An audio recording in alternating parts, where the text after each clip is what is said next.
There is certainly no shortage of future teachers in today's society, but some of them end up having such a positive experience during their 4-year stay as a student that they want to return to their high school, but this time as a teacher. When I first became a teacher, I was teaching in Patterson and I was coaching at West Essex High School.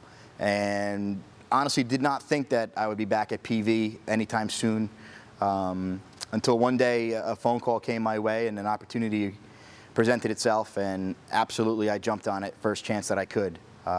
It's a dream job, dream come true to come back to PV where I went to high school.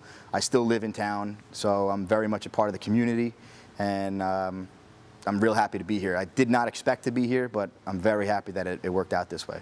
Dr. Clinton definitely influenced me. I knew I wanted to be a teacher in college. I just wasn't sure of what subject, but my sophomore year of college, I kind of discovered that I loved reading and I had a knack for writing, so that's when I wanted to become an English teacher. I've always known that I wanted to be a teacher. I used to play school in my basement and had my fake chalkboard. But when I was in high school, I really knew, like I always said it, then I really knew that I wanted to be a teacher, and then thinking about colleges and where I wanted to go, that played a factor. But again, Mrs. Delano was a huge influence. Miss Garofalo, Miss Nancy Garofalo, she's no longer here, but I had some really excellent English teachers that really were inspirational to me. Teachers who were once students here have seen several changes since they graduated from Passaic Valley. PB is very different than when I was here. It's a lot more people. When I was here, it didn't seem as crowded as when it does now. The freshmen also seem a lot bolder now than when I was here. They seem like they want to cut lines a lot quicker than they did when I was here. So it's different type of people, but the groups are still there, you know. But what's kind of neat is the groups are starting to combine.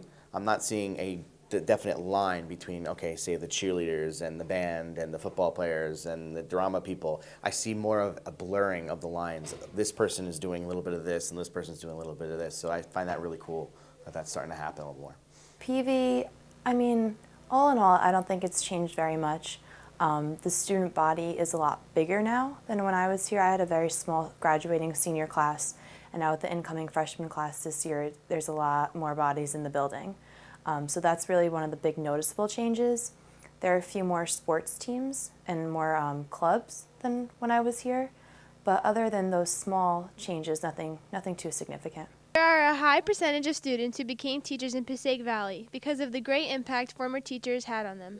When I was a student at Passaic Valley, there are still a few teachers that remain. I'm not sure that I want to name them to embarrass them. I'll spare them. But there's a handful that are still here today that I had when I was a student.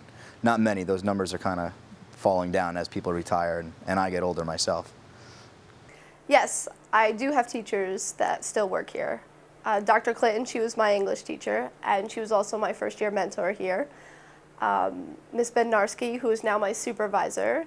Mr. Sorter, who worked here but retired, he was my gym teacher.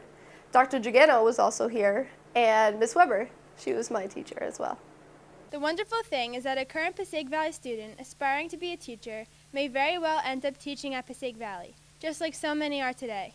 And even those students today will tell you how much they dislike high school. The time always comes when they look back and realize just how great it was. From PVTV News, I'm Danielle Yupa. Now back to the studio.